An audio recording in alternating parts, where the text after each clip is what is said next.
What's up, everybody? I'm Magnus, and if you're new to my channel, please hit the like and subscribe if you like this content, and I'll definitely hit you up with more. But today is somewhat of a disappointing day.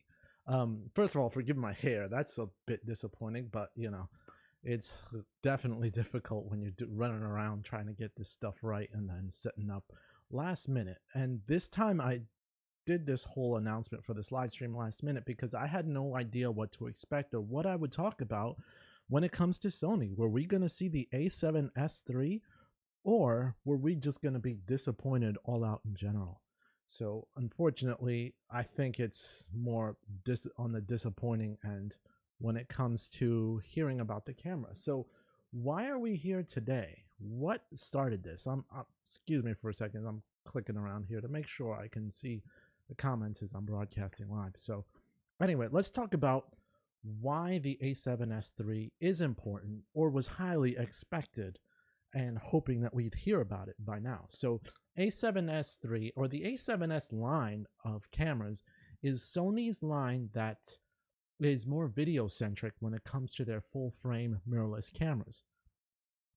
One always thought that the A7R line was really towards photographers that want a high megapixel count and really professionals, not ultra professional like the A9 series, which is meant to compete with like the 1DX Mark III at this point. But the A9 and the A9 II are definitely that higher end, but that mid-tier professional photo camera was the A7R series. But the video centric camera that does excellent in low light with a low megapixel count but excellent in low light would be the A7S series.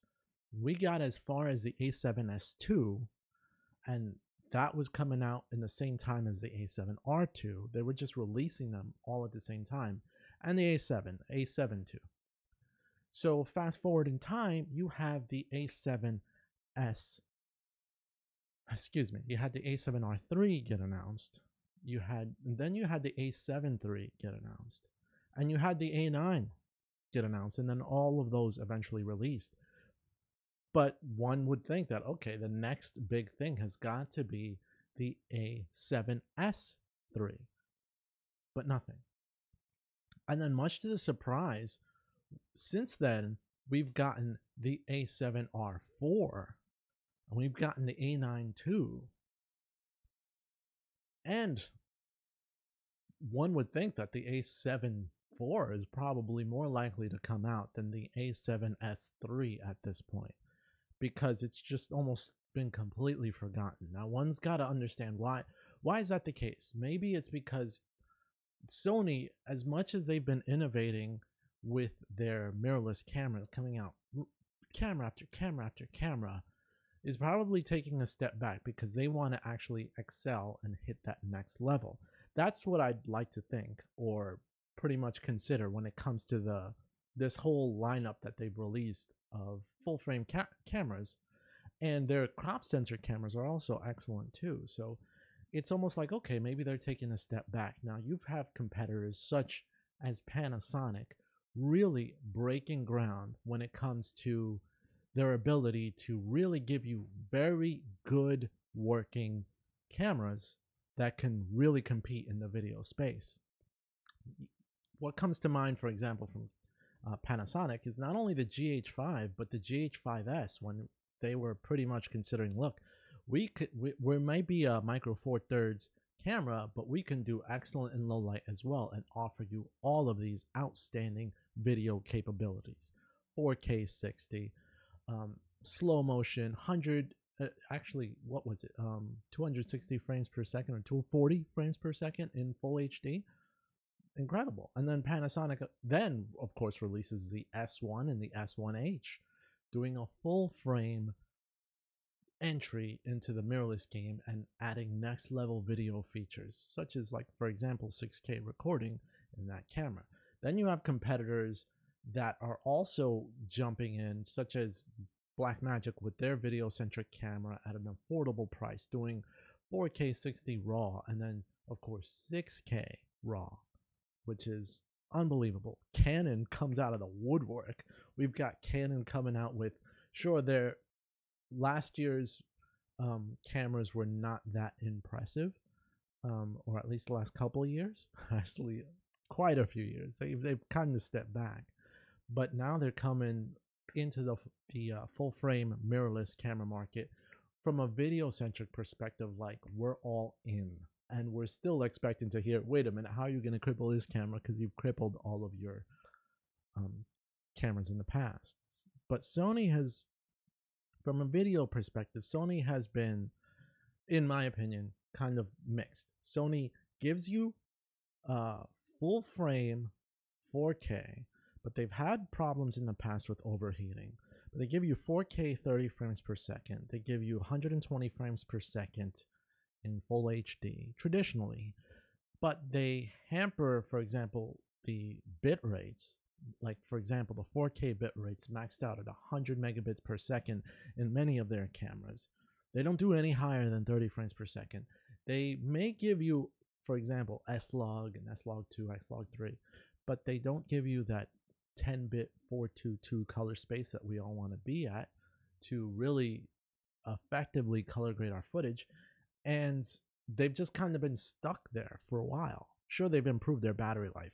They've improved the overheating issues, at least, and really done something about that. But from a video added perspective, like giving you more features, video features that get you excited, they really haven't done that. They haven't done a flip screen. They haven't improved the color space. The dynamic range has always been competitive, but when you compare that dynamic range, because they'll say, yeah, we do 15 stops of dynamic range, but then when you compare that to other cameras that do less or advertise less, they're still quite close, very similar. So it's almost like, is this really 15 stops of dynamic range? Where are you, Sony? So that leads up to pretty much announcing what they were planning to announce a couple of weeks ago, or maybe it was last week at NAB, which of course didn't take place. So everyone's doing broadcasting from whatever ability that they can possibly broadcast from in like their homes or stuff, and everyone just does that.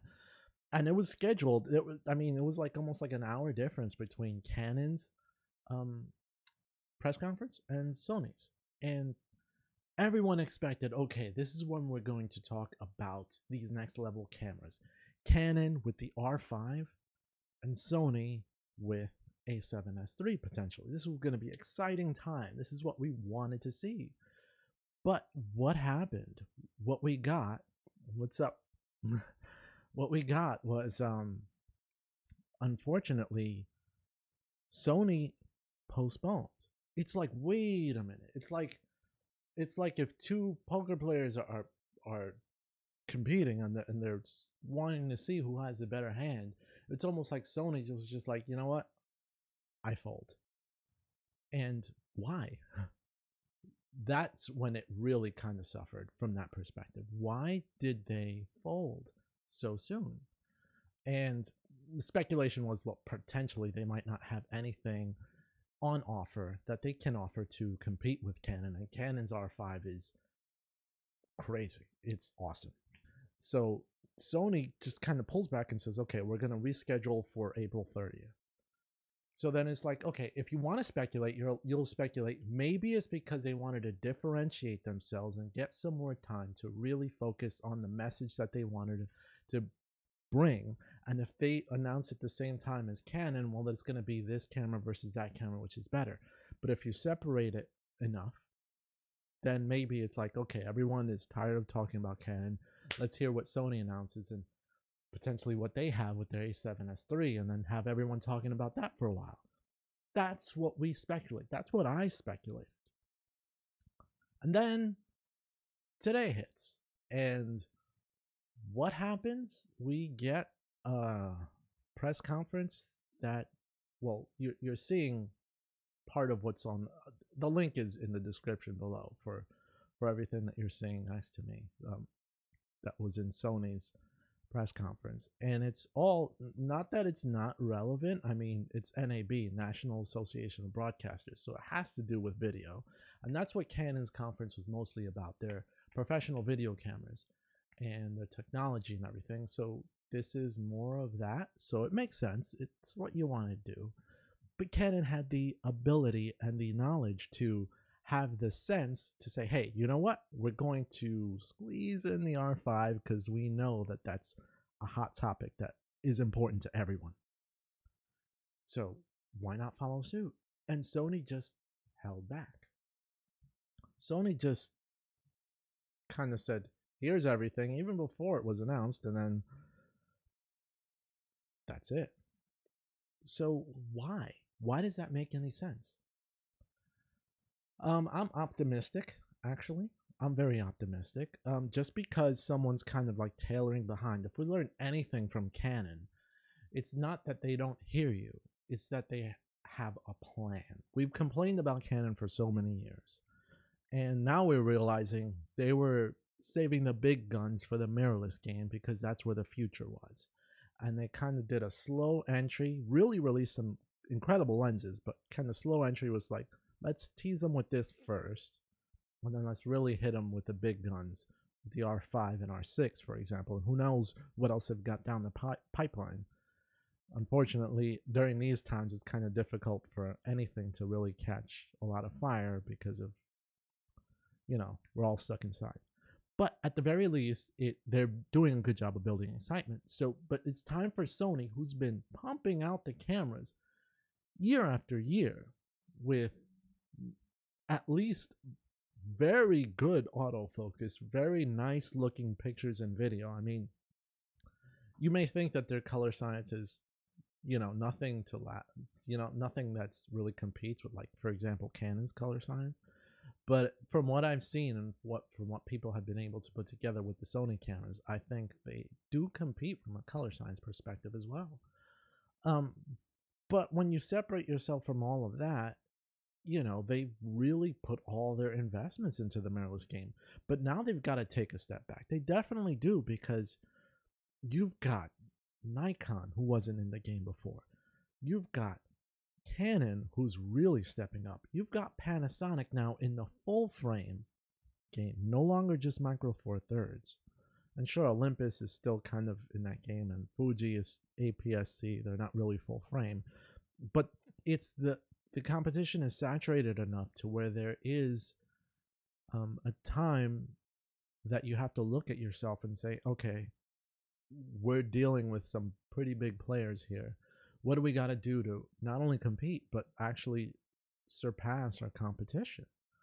And if they release an A7S III or announce an A7S III with just kind of standard expected features, like maybe do 4K 60, maybe do, I don't know, 6K, and one would think, and because of Sony's reputation, that's going to be an overheating nightmare. But keeping the small camera bodies that they've traditionally kept, but 4K 60 or something like that, and then have like probably a faster frame rate in 1080p, maybe up the megabits per second, it'll be a boring camera unless they do something different. And they haven't believed in flipping, like flip screens, for example. They just haven't done it. Well, why not? It should be done. Something that has to differentiate Sony from what they've been for so many years has to happen.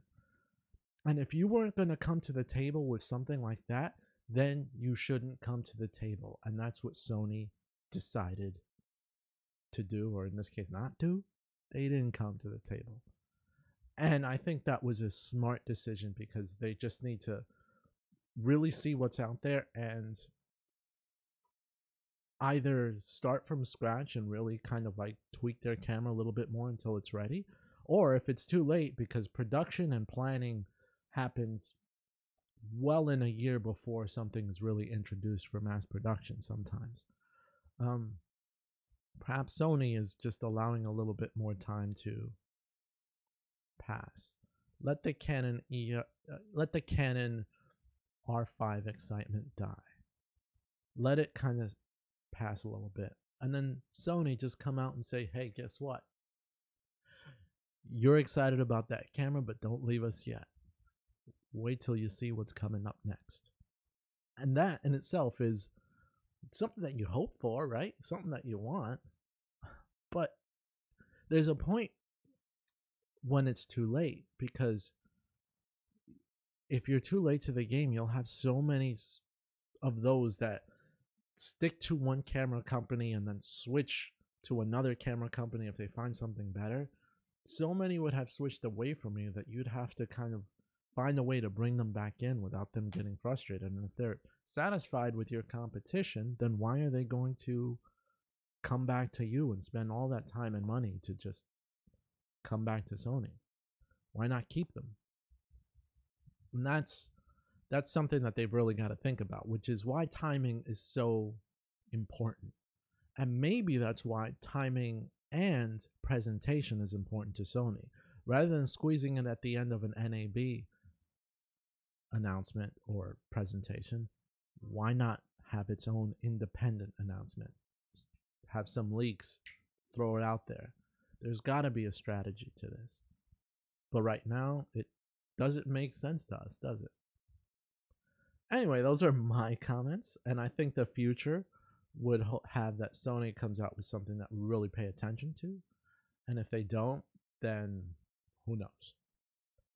But right now, I'm excited about the R5. Hope you are too. And I'm not one who sticks to one brand. I've got a Canon right here, Panasonic's in front of me, Samsung's actually right next to me, and I've got a ton of lenses.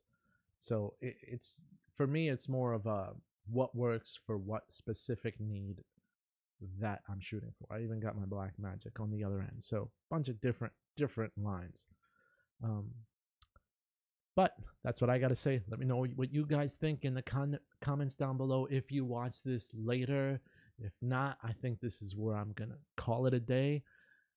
As always, like, share, and it means a lot to me if you make my day by subscribing today. This is Magnus, and I'm out. See you guys later. Bye-bye.